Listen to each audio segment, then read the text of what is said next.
ওয়াকারুজ্জামান কিন্তু জানেন যে তার বিরুদ্ধে কি হতে পারে। প্রতিটি মুহূর্তে তিনি কিন্তু খবর পাচ্ছেন উৎপলদা, এই খবর পাচ্ছেন, সেই জন্য তিনি কিন্তু তার মতন করে তিনি কিন্তু গুটি সাজিয়েছেন এবং তিনি নিশ্চিন্ত, আমি নিশ্চিন্ত ওয়াকারুজ্জামান তিনি ভারতের সেনা প্রধানের সঙ্গে যোগাযোগ যে রাখেন সেটা তো দুই তরফেই স্বীকার করেন। একদম সেনা প্রধান করেন কি, তার অনুগত যে সমস্ত সামরিক কর্তা আছেন হচ্ছেন ওয়াকারুজ্জামান গোষ্ঠীর দ্বারা, তাদেরকে একত্রিত করে নিয়ে আসেন। সেনা নিবাস থেকে শুরু করে ক্যান্টনমেন্টের বিভিন্ন গুরুত্বপূর্ণ জায়গা, সেনা প্রধানের বাসভবন থেকে শুরু করে সদর দপ্তর এবং রাষ্ট্রপতি যেখানে থাকেন রাষ্ট্রপতি ভবন, এই এলিট কমান্ডো গ্রুপ এবং তার নিয়ন্ত্রিত মানে ওয়াকারুজ্জামানের অনুগত সেই সামরিক কর্তাদের ডিউটিতে বসিয়ে দেন। বাংলাদেশের সেনাপ্রধান ওয়াকারুজ্জামানকে নিয়ে বাংলাদেশে চলতেছে নানান ধরনের আলোচনা এবং সমালোচনা। অনেকেই বলতেছে এই সেনাপ্রধান ওয়াকারুজ্জামানের সাথে ভারতের সেনাপ্রধান মোদি ও শেখ হাসিনার সাথে প্রতিনিয়ত কথা হয়, আবার অনেকেই বলতেছে এই সেনাপ্রধান ডক্টর ইউনূসের সাপোর্টার। যাই হোক বন্ধুরা, তাহলে এখন বোঝা যাচ্ছে সেনাপ্রধান আসলে কার, ডক্টর ইউনূসের নাকি শেখ হাসিনার? এই বিষয় নিয়ে পর্যালোচনা এবং তদন্ত করে আমরা খুব গুরুত্বপূর্ণ ভিডিও ফুটেজ এবং তথ্য পাই, যা আজকের ভিডিওতে সেগুলোই এক এক করে ধারাবাহিক তুলে ধরবো। যদিও আজকের ভিডিওটা কিছুটা লং হতে পারে, তবে ভিডিওতে জানতে পারবেন এমন কিছু অজানা গোপন তথ্য যা জানলে আপনিও ইতিমধ্যে অবাক হতে বাধ্য। সেই সাথে আরো জানতে পারবেন বর্তমান বাংলাদেশের রাজনীতির প্রেক্ষাপট আসলে কোন দিকে যাচ্ছে। যাই হোক বন্ধুরা, চলুন ভিডিওতে আজকে আর বেশি কথা বাড়াবো না, সরাসরি আজকে আমরা চলে যাবো মূল ভিডিওতে। আর সেখানে আজকে আমরা দেখবো সেনাপ্রধান আসলে কার। আসলে সেনাপ্রধান কার, মানে বর্তমান সরকারের পক্ষে না বিপক্ষে, কোন পক্ষে? অনেকে বলার চেষ্টা করতেছে না উনি ভারতের পক্ষে, মানব অধিকার লঙ্ঘন হয়েছে, কোথাও তো আপনারা কিছু করতে পারেন নাই, সারা জীবনই তো শুধু জাতিসংঘ আওয়াজ শুনলাম, কিন্তু কার্যক্রম কি আপনাদের? আপনারা তো কোনো কিছু দেখাইতে পারেন নাই, সব জায়গায় তো ফেল। তখন ওই মানব অধিকারের প্রধান উনি বলছে নো, আপনার সাথে আমি একমত নই। আমরা বাংলাদেশে জুলাই অভ্যুত্থানের সময় আমাদের একটা ভূমিকা ছিল।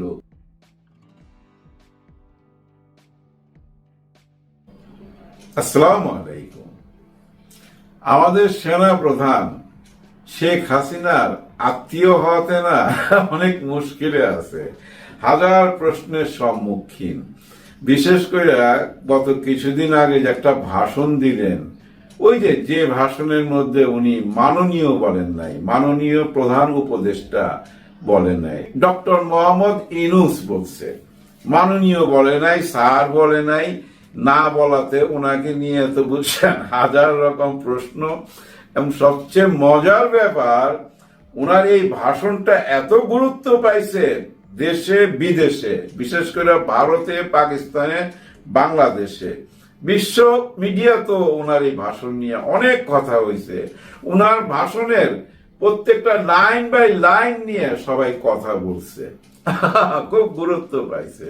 যাই হোক, তারপর একটা প্রশ্ন দেখা দিয়েছিল আমাদের মনে যে আসলে সেনাপ্রধান কার, মানে বর্তমান সরকারের পক্ষে না বিপক্ষে, কোন পক্ষে? অনেকে বলার চেষ্টা করতেছে না উনি ভারতের পক্ষে।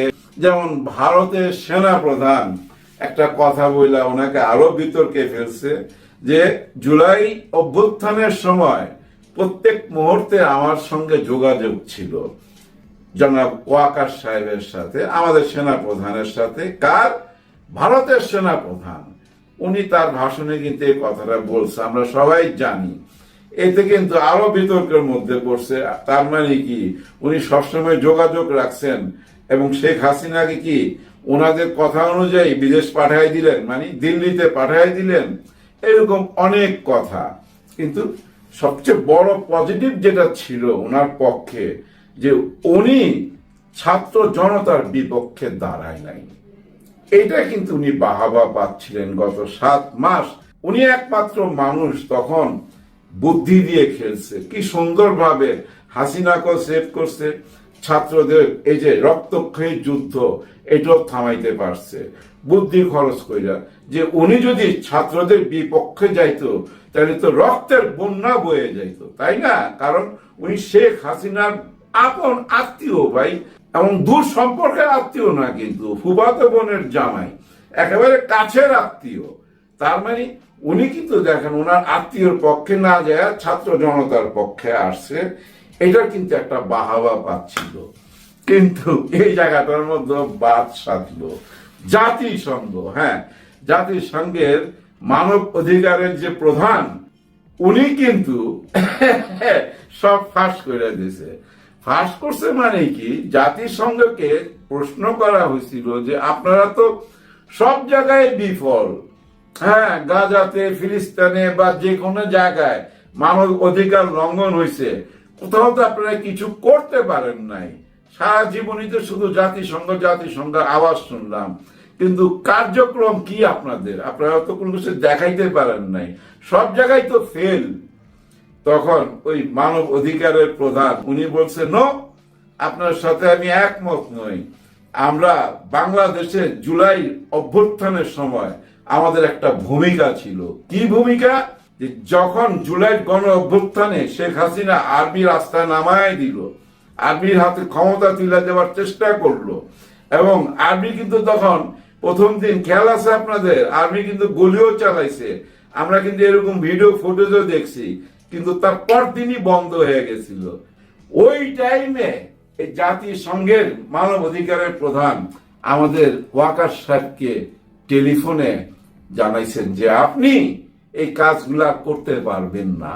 হ্যাঁ, কারণ শান্তি বাহিনীতে, জাতিসংঘের শান্তি বাহিনীতে বাংলাদেশ আর্মি খুব সুনামের সহকারে কাজ করতেছে, এটা আপনি মাথায় রাখবেন। আপনি আর্মিকে ছাত্র জনতার বিরুদ্ধে নামাইতে পারবেন না, এটা ঠিক হবে না। এরকম একটা কথা বলার সঙ্গে সঙ্গে কিন্তু আর্মি কিন্তু গুলি বন্ধ করে দিল, আর কোনো গুলি করলো না। এবং শেখ হাসিনার এখানে যাওয়ার পর ওই যে বলছে না যে আলাদা রুমে যায়া জয়কে বুঝাইছে, জয় তুই করে কথা বলতেছিল, শেখ রেহানা ছিল, আমার মনে হয় তখন বুঝাইতেছিল যে জাতিসংঘে থেকে বাধা দিছে, আমি আর কোনো হেল্প করতে পারবো না। আপনার মাকে যদি বাঁচাইতে চান তাহলে ভারতে পাঠাই দেই, এটাই কিন্তু শেষ সময়, হাতে সময় আছে 30-40 মিনিট। এখন তাহলে প্রশ্ন দাঁড়ায় যে আর্মি তো প্রথম দিন গুলি চালাইছিল, তারপর থেকে থেমে গেল জাতিসংঘের কথায়। তার মানে কি জনাব ওয়াকার সাহেবের ইচ্ছা ছিল না? কারণ জাতিসংঘের মানব অধিকারের প্রধান উনি সরাসরি বলে দিছেন, যদি ছাত্র জনতার বিরুদ্ধে আপনি যান, জাতিসংঘ থেকে টোটাল আর্মি আপনার দেশে পাঠিয়ে দিব, মানে বাংলাদেশে পাঠিয়ে দিবে। ব্যাপারটা কিন্তু ভয়ঙ্কর। এরকম কিছু যদি ঘটতো, ভয়াবহ ঘটনা ঘটতো, তো বাংলাদেশের আর্মির ইমেজ একেবারে তলানিতে যায় ঠেকতো। তার মানে ওয়াকার সাহেব জাতিসংঘের চাপে বইরা কিন্তু ছাত্র জনতার পক্ষে চলে আসছে, এইটাই তো প্রমাণ হয়। এবং ওনার ওই ভাষণটার মধ্যে যেসব বিতর্ক সৃষ্টি করছে, আমার মনে হয় ওই ভাষণটার রিয়াকশনই কিন্তু এখনো চলতেছে। এই যে জাতিসংঘ থেকে সবকিছু ফাঁস করা হলো, এটা কিন্তু ওই ভাষণেরই রিয়াকশন। এটা কিন্তু ওই ভাষণ দেওয়ার পরই আসলো, কিন্তু তার মানে ওই ভাষণের রিয়াকশন এগুলা চলতেছে, কিন্তু সামনে আরো চলতে থাকবে, আরো অনেক কিছু আমরা জানতে পারবো। তবে জাতিসংঘ কিন্তু আমাদের সঙ্গে আছে। কারণ কি জানেন? ইউনূস স্যার যেদিন ক্ষমতায় বসছেন তার পরদিনই জাতিসংঘের এই মানব অধিকারের প্রধানকে টেলিফোনে বলছেন যে এই ব্যাপারটা আপনাদের দেখতে হবে, এখানে যে মানব অধিকার লঙ্ঘন হয়েছে এই ব্যাপারটা আপনাদের দেখতে হবে। শেখ হাসিনার অপকর্মের প্রতিবেদন এখন কিন্তু পুরা বিশ্বের সামনে। এই যে এই মাসেরই 13 তারিখে আসতেছে জাতিসংঘের থেকে একটা টিম, ওনারা আমাদের আন্তর্জাতিক অপরাধ বিচার ট্রাইব্যুনাল পরিদর্শন করবেন। বিচার বিভাগ কিভাবে কাজ করবে না করবে সব কিছু ওনারা তদারক করবেন, এবং এই বিচারের সময় সারা পৃথিবীর যে কোনো সাংবাদিক থাকতে পারবে, কারো জন্য বাধা নাই। এবং হয়তো এমনও হইতে পারে আমরা লাইভ এই বিচারটা দেখতে পারবো, এমনও হইতে পারে। সেদিকেই আগাচ্ছে। আরো একটু খুশির খবর দিয়া ভিডিওটা শেষ করে দিব। এই মাসেরই 26 তারিখে ডক্টর মোহাম্মদ ইউনূস স্যার চীনে যাচ্ছেন। চীনে তো ভাই সবাই যায়, বর্তমানে সব রাজনৈতিক দলের মেম্বাররা চীনে যাইতেছে, ওইখানেই সবাই আছে, সব দল থেকেই গেছে আমার মনে হয়, কিন্তু সবাই নিজের টাকা খরচ করে যাচ্ছে। আর ডক্টর মোহাম্মদ ইউনূস স্যার যাবেন, চীন থেকে বিশেষ একটি বিমান পাঠানো হচ্ছে, বিশেষ বিমান, সেই বিমানে করে উনি চীনে যাবেন। আর চীনে যাওয়ার ব্যাপারটা এত সিরিয়াসলি নিচ্ছি কেন আমি? চীনে যাওয়া মানে তো মোদি সাহেবের কপালে ভাঁজ পড়া। হ্যাঁ, মোদি সাহেবের কপালে ভাঁজ পড়া। যখনই শুনছে চীনে যাবে, সেদিন থেকে যায় দেখেন ওনাদের ঘুম নিন হারাম। আর এই যে তিস্তা প্রকল্প বিএনপি কিন্তু বলছে তিস্তা প্রকল্প চীনের সাথে ওনারা করবে। চীন কার সাথে করবে সেটা হলো বড় ব্যাপার। ডক্টর মোহাম্মদ ইউনূস স্যার গেলে ওনার সঙ্গেই তিস্তার ব্যাপারে নিশ্চয়ই আলাপ হবে, আরো অনেক কিছু আলাপ হবে। আপনারা কেউ মনোবল হারাবেন না ভাই, মনোবল হারাবেন না। উনি আন্তর্জাতিক মানের খেলোয়াড়, উনি হারবে না। উনি যদি হেরে যায়, বাংলাদেশ হেরে যাবে। বাংলাদেশ এখন আর হারবে না, হারার সময় পার হয়ে গেছে ভাই, সামনে সুদিন। মোহাম্মদ ইউনূস সহসা বাংলাদেশে নির্বাচন দেবে না, কারণ মোহাম্মদ ইউনূসের কথাবার্তায় তেমনটাই মনে হয়। মোহাম্মদ ইউনূস কিন্তু চাপের মধ্যে আছে, দেশে এবং বিদেশে। বিদেশিরা আসলেই বলে যে দ্রুত নির্বাচন দিন, দ্রুত নির্বাচন দিয়ে রাজনৈতিক সরকারের হাতে ক্ষমতা হস্তান্তর করুন, হানাহানি বন্ধ করুন। কিন্তু ভাই, দেশটা তো আমাদের, নিজের দেশ নিজেদেরকেই উদ্ধার করতে হবে। কারণ মোহাম্মদ ইউনূস 7 মাস হয়ে গেছে, আজ পর্যন্ত নির্বাচনের দিন, তারিখ, রোড ম্যাপ কোনো কিছু ঘোষণা করেনি। উল্টো এক এক সময় এক এক কথা বলে। বিবিসির সাক্ষাৎকারে এক কথা বলে, রয়টার্সের সাক্ষাৎকারে এক কথা বলে, কোনো অতিথি তাদের সাথে দেখা করতে গেলে আরেক কথা বলে। যেমন বৃহস্পতিবারও বিদেশি কয়েকজন অতিথি মোহাম্মদ ইউনূসের সাথে দেখা করতে গেছেন। খবরে বলা হচ্ছে যে অন্তর্বর্তী সরকারের প্রধান উপদেষ্টা মোহাম্মদ ইউনূস বলেছেন, যদি রাজনৈতিক দলগুলো ভোটের আগে কম সংস্কার চায় তাহলে নির্বাচন ডিসেম্বর মাসে অনুষ্ঠিত হবে, আর যদি একটু বেশি সংস্কার চায় তাহলে আগামী বছরের জুনের মধ্যে নির্বাচন হবে। অর্থাৎ নির্বাচন নিয়ে একটা রীতিমতো লীলা খেলা শুরু হয়ে গেছে। এখনো পর্যন্ত তীব্র চাপের মধ্যে পড়েনি দেশের কোনো রাজনৈতিক দল। যেমন চাপকে দিতে পারে প্রধান রাজনৈতিক দল এই মুহূর্তে যারা ক্রিয়াশীল আছে, বিএনপি দিতে পারে, কিন্তু বিএনপি এখনো কি ভাবছে, কি করছে সেটি খানিকটা দুর্বোধ্য।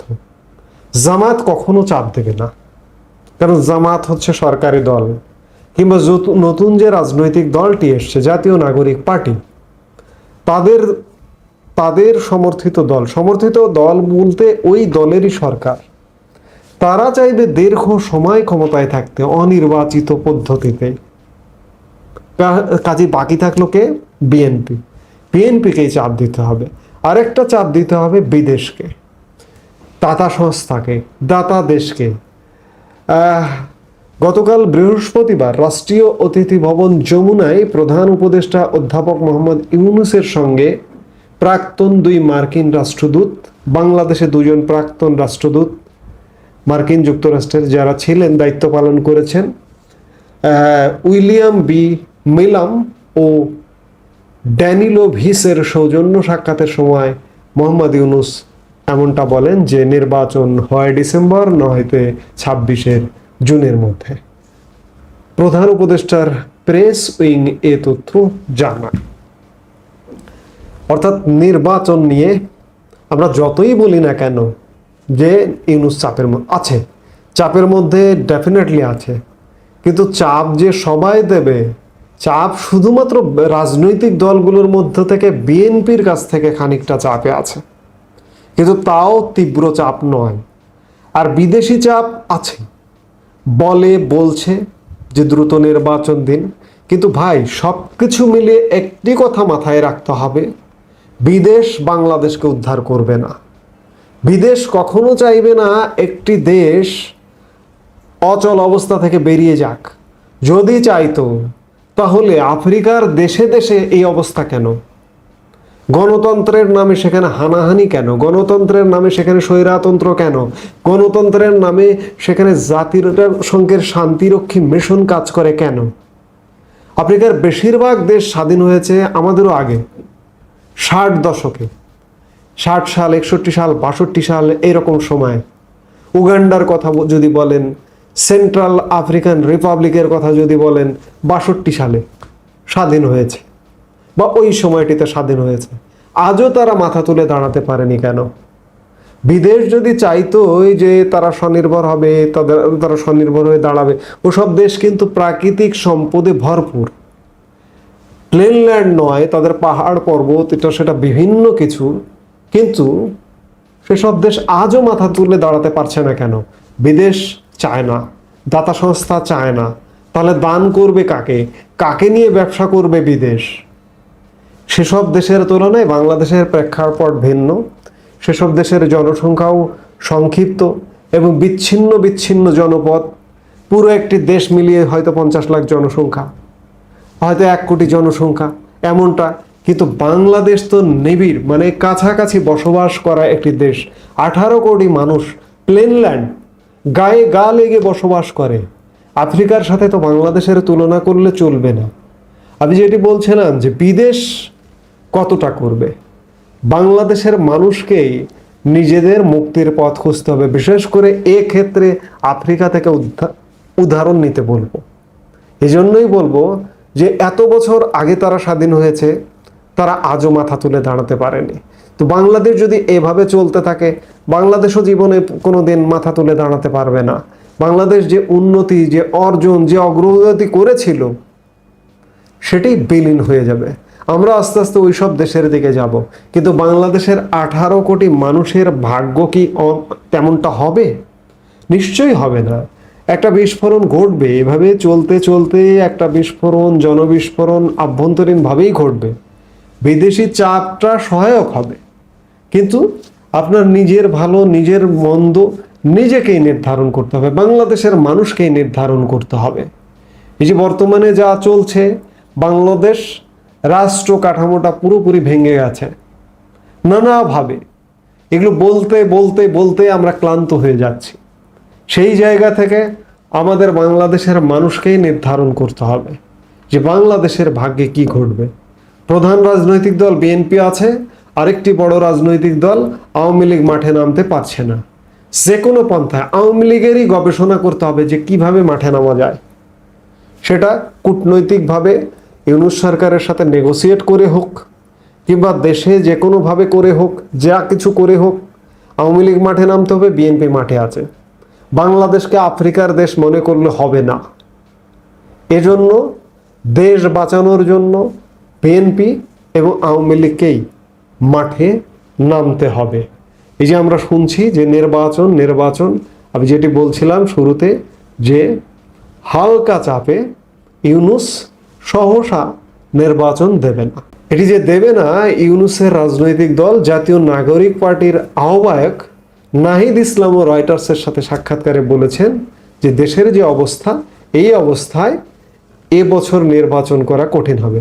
অর্থাৎ মোহাম্মদ ইউনূস কার কথা শুনবে? তার যে রাজনৈতিক দল, সেই দলটা গড়ে উঠতে পারলো কিনা, প্রস্তুতি নিতে পারলো কিনা, নির্বাচনের উপযোগী হয়ে উঠলো কিনা, সেটি খেয়াল করবে। যার দরুন নানাভাবে টাইম কিল করবার চেষ্টা করবে। কাজে বাংলাদেশের মঙ্গলের জন্য প্রধান যে রাজনৈতিক দলগুলো, বাংলাদেশের মানুষ যাদের উপরে তাকিয়ে আছে, তাদেরই সিদ্ধান্ত নিতে হবে যে নির্বাচন দিতে একদম বাধ্য করতে হবে। এছাড়া সহসা নির্বাচন হবে না। বিএনপি যদি দুর্বলতা প্রকাশ করে, কিচ্ছু হবে না।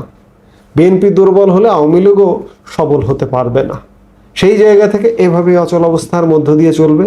আমরা হয়তো উগান্ডা হয়ে উঠব, আমরা হয়তো আফ্রিকার কোনো দেশ হয়ে উঠব। 18 কোটি মানুষের ভাগ্য বিপর্যয় হবে, এভাবেই চলবে। কাজেই আমাদের কাম্য নয়। আমরা ভালো থাকতে চাই, আমরা ভালো হতে চাই, আমরা চরমনায়ের পীর সাহেব হুজুরের আমন্ত্রণে ইসলামী আন্দোলন বাংলাদেশের উদ্যোগে হোটেল সোনারগাঁওয়ে আজকের ঐতিহাসিক ইফতার মাহফিল অনুষ্ঠিত হয়েছে। এই ইফতার মাহফিল ছিল সারা বাংলাদেশের সকল রাজনীতিবিদদের জন্য একটি মিলন মেলা, যে মিলন মেলায় উপস্থিত ছিলেন ফ্যাসিবাদ বিরোধী সকল শক্তির নেতাকর্মীরা। বাংলাদেশে আজকের চরমনায়ের পীর সাহেব প্রমাণ করে দিয়েছেন বাংলাদেশের মানুষ ঐক্যবদ্ধ এবং আগামীতে বাংলাদেশের মানুষ কোনো ধরনের অন্যায়, অত্যাচার, জুলুম, নির্যাতনের পক্ষের কোনো শক্তিকে মেনে নিবে না। চরমনায়ের পীর সাহেব হুজুরের আমন্ত্রণে আজকের বাংলাদেশের সকল ডানপন্থী, ইসলামপন্থী রাজনৈতিক দল যেমন উপস্থিত ছিলেন, বাংলাদেশের বিভিন্ন রাজনৈতিক দলের নেতারা উপস্থিত ছিলেন বাংলাদেশ জামায়াত ইসলামের আমির ডাক্তার শফিকুর রহমান সাহেব, বিএনপির পক্ষ থেকে বিএনপির সিনিয়র নেতৃবৃন্দ, এরপরে বাংলাদেশের বিভিন্ন মহল থেকে শ্রেণী পেশার মানুষরা এই আজকের এই ঐতিহাসিক ইফতার মাহফিলে অংশগ্রহণ করেছে। আমি ক্ষুদ্র মানুষটিকেও চরমনায়ের পীর সাহেব হুজুরের পক্ষ থেকে ইনভাইটেশন জানিয়ে আজকের এই প্রোগ্রামে আমাকে সুযোগ করে দেওয়ার জন্য আমি প্রথমেই ধন্যবাদ জানাই চরমনায়ের হযরত পীর সাহেব হুজুর এবং ইসলামী আন্দোলন বাংলাদেশের সকল সর্বস্তরের নেতা এবং কর্মী এবং শুভাকাঙ্ক্ষীদের প্রতি। আজকে আমি চরমনায়ের হুজুরের বক্তব্য শুনেছি, মোনাজাত শুনেছি। প্রত্যেকটি শব্দচয়ন ছিল একটি বাণীর মতো, মধুর মতো, যেখান থেকে বাংলাদেশের আগামী দিনের সরকার কেমন হবে, দেশ কেমন হবে, কি চাচ্ছেন তারা, কি আমাদের করা উচিত, সব কিছুর নির্দেশনা সেখানে ছিল। কোনো ধরনের আভিজাত্য ছিল না, অহংকার বোধ ছিল না, ছিল সর্ব অবস্থায় ঐক্যের আহ্বান। এবং সেই ঐক্যটা যে আগামী দিনে ইসলামী মূল্যবোধের শক্তিকে নিয়ে তারা করছেন, সেটা তার মুনাজাত এবং বক্তব্য সব কিছুতেই স্পষ্ট হয়েছে। বাংলাদেশের মানুষ দীর্ঘদিন পর্যন্ত যে কামনাটি করেছে যে সকল দল মত নির্বিশেষে একটি জায়গায়, একই প্ল্যাটফর্মে ইফতার করার মতো একটি পরিবেশ তৈরি করা, সেটা আজকের চরমনায়ের পীর সাহেব হুজুরের আহ্বানী ইসলামী আন্দোলনের ব্যানারে বাংলাদেশের মানুষ দেখতে সক্ষম হয়েছে। আমি সেজন্য আবারও এই দলকে এবং দলের সিনিয়র এবং জুনিয়র সর্বস্তরের সকল নেতাকর্মীকে ধন্যবাদ জানাই। আমি চরমনায়ের পীর সাহেব হুজুরের মুনাজাতের ভিতরে দুটো জিনিস লক্ষ্য করেছিলাম। মুনাজাতের মধ্যে বারবার তিনি উল্লেখ করে বলেছিলেন, আমাদের ব্যক্তিগত কোনো চাওয়া পাওয়া নেই, সব কিছুর ঊর্ধ্বে উঠে, পদ, পদবি, লোভ, লালসা, সব কিছুর ঊর্ধ্বে উঠে আমরা এই বাংলাদেশের সকল মানুষের শান্তি এবং কল্যাণের জন্য ইসলাম প্রিয় মানুষদের ঐক্যবদ্ধ প্রচেষ্টার মধ্য দিয়ে আগামীর বাংলাদেশ সুন্দরভাবে গড়তে চান। তিনি বিভিন্ন শব্দচয়ন দিয়ে মধুর মতো করে বক্তব্য দিয়েছেন, সেটা আজকের একটি ঐতিহাসিক নিদর্শন হয়ে থাকবে ইতিহাসের পাতায়। তার বক্তব্যের মধ্যে কারো বিরুদ্ধে কোনো কটূক্তি ছিল না, তার বক্তব্যের মধ্যে বাংলাদেশে কোনো বিদ্বেষ ছড়ানো ছিল না।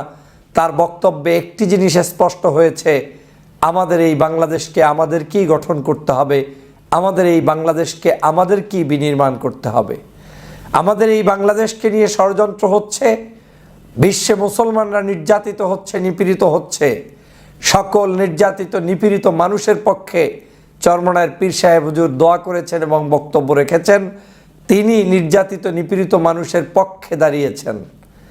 তিনি বাংলাদেশের রাজনৈতিক পরিস্থিতি নিয়ে আগামী দিনে কি কল্যাণ রাষ্ট্র করতে চান সে ব্যাপারে মন্তব্য করেছেন। এরকম একটি সোনার বাংলাদেশ দীর্ঘ 16 বছর পর্যন্ত আমি যখন টকশোতে কথা বলতাম, এটা দেখার জন্যই অপেক্ষায় ছিলাম। আজ কলিজাটা ভরে গিয়েছে, হৃদয়টা ভরে গিয়েছে, ভাষায় বোঝাতে পারবো না যে কি পরিমাণ আনন্দিত হয়েছি।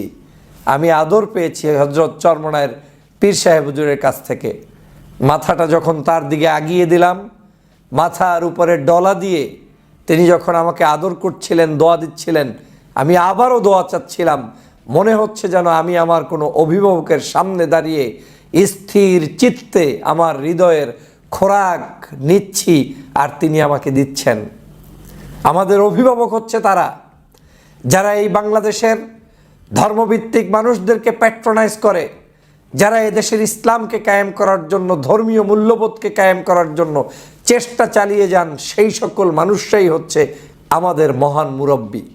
এই মুরব্বীদের দোয়া নিয়ে, তাদের পদঙ্ক অনুসরণ করে, তাদের আদর্শগুলোকে সামনে রেখে আমাদেরকে পথ চলা উচিত।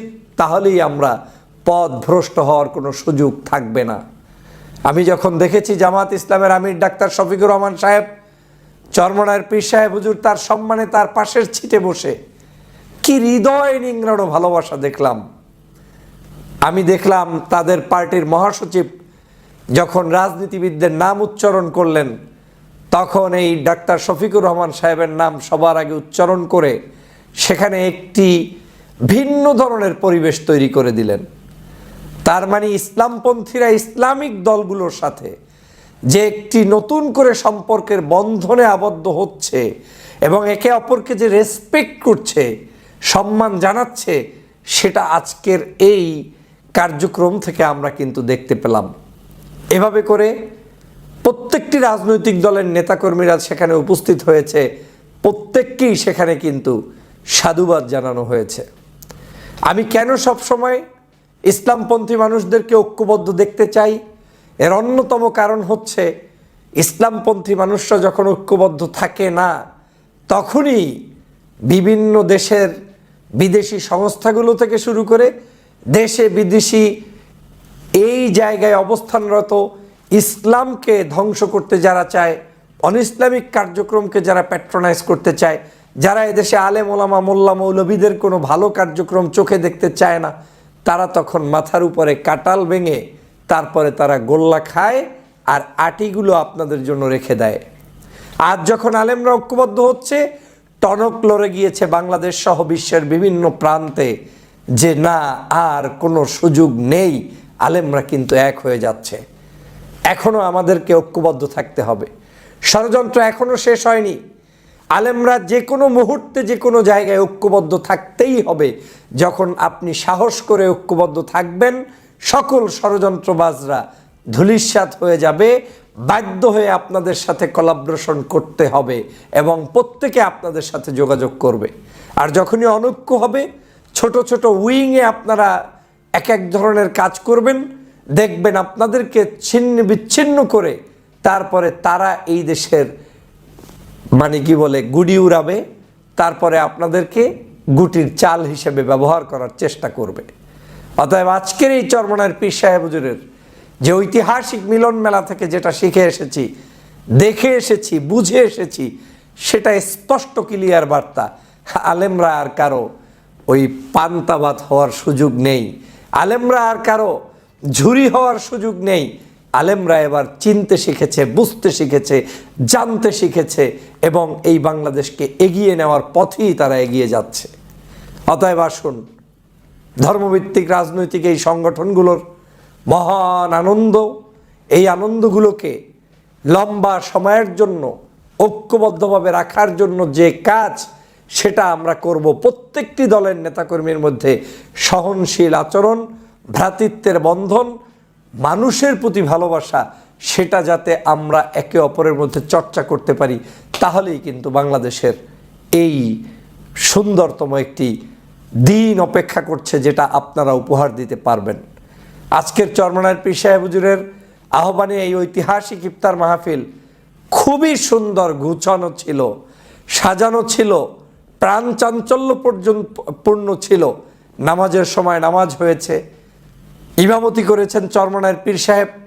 তার ইমামতিতে সারা বাংলাদেশের সকল রাজনৈতিক দলের সর্বোচ্চ সিনিয়র পর্যায়ের নেতারা তার পিছনে নামাজ পড়েছেন।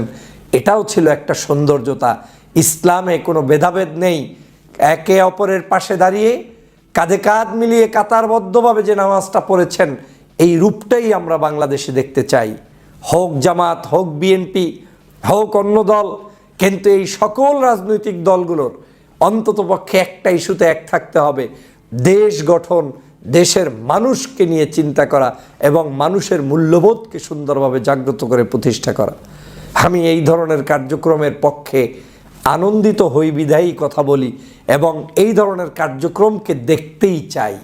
আমি ঐক্যের পক্ষে, আমি সমগ্র মানুষকে ঐক্যবদ্ধ করার জন্য উদাত্ত আহ্বান জানাবো, দেশের স্বার্থে, সার্বভৌমত্বের স্বার্থে, ধর্মীয় মূল্যবোধের স্বার্থে। অতএব আসুন আমরা আজকের এই যে সুন্দরতম প্রোগ্রাম হয়েছে, এই প্রোগ্রামের সব যে পার্ট বাই পার্ট এত সুন্দর ছিল, সেটা আমি অল্প সময়ে বর্ণনা করে শেষ করতে পারবো না। ইফতার থেকে শুরু করে, খাওয়া দাওয়া থেকে শুরু করে, রিসিপশন থেকে শুরু করে, মেহমানদেরকে সেখানে আগমন থেকে শুরু করে বিদায় পর্যন্ত, বিভিন্ন দেশের রাষ্ট্রদূতদের আগমন থেকে শুরু করে তাদেরকে যে পরিমাণ আপ্যায়ন এবং এখানে আদর যত্নে সবার প্রতি সম্মান দেখানো হয়েছে, সেটা এই ইসলামী আন্দোলনের যে একটা শক্তিশালী সংগঠনে রূপান্তরিত হয়েছে তার বহিঃপ্রকাশ। অতএব আমি কোনটা রেখে কোনটা বলবো, আজকের মূল সামারি হচ্ছে ইসলামী আন্দোলন এখন আর কোনো শিশু সংগঠন নয়, বাংলাদেশের ইতিহাসে টনক নাড়ানোর মতো একটি সংগঠনে রূপান্তরিত হয়েছে। আমি চরমনায়ের পীরের দীর্ঘ হায়াত কামনা করি, ইসলামী আন্দোলনের কার্যক্রমকে হক পথে থেকে ন্যায়ের পক্ষে, দেশের পক্ষে, ওলামাদের ঐক্যের পক্ষে, ইসলামপন্থী নাগরিক এবং দলগুলোর মধ্যে ঐক্য সংহত করার পক্ষে কামিয়াবি সবসময় কামনা করি। সেই উদাত্ত আহ্বান জানিয়ে আজকের যে সুন্দরতম অনুষ্ঠান করেছেন, সে কারণে সবার ধন্যবাদ। প্রিয় দর্শকবিন্দু, আমাদের ফুল ভিডিওটি দেখার জন্য আপনাকে জানাই অসংখ্য অসংখ্য ধন্যবাদ। তো বন্ধুরা, ইতিমধ্যে কিন্তু সোশ্যাল মিডিয়া থেকে শুরু করে আমাদের আজকের ভিডিওটি দেখতে পেলেন, সেনাপ্রধান ওয়াকারুজ্জামান আসলে কার, ডক্টর ইউনূস সরকার নাকি হাসিনা নাকি মোদির, এমন কিছু প্রশ্ন ছিল। ইতিমধ্যে কিন্তু আমাদের ফুল ভিডিওটি দেখে আপনারা বুঝতে পারছেন সেনাপ্রধানকে নিয়ে। সেনাপ্রধান কিন্তু একবার যদি রেগে যায় তাহলে কিন্তু দেশটা কঠিন শাসনে আনতে পারে, এবং গোপালগঞ্জ কিন্তু তাই করেছিলেন, আপনারা ইতিমধ্যে দেখে ফেলছেন। যাই হোক বন্ধুরা, এমন নিত্য নতুন আপডেট খবর সবার আগে পেতে চাইলে এখনই আমাদের এই পিচ্চি সাকিব ইউটিউব চ্যানেলটি সাবস্ক্রাইব করুন। ধন্যবাদ।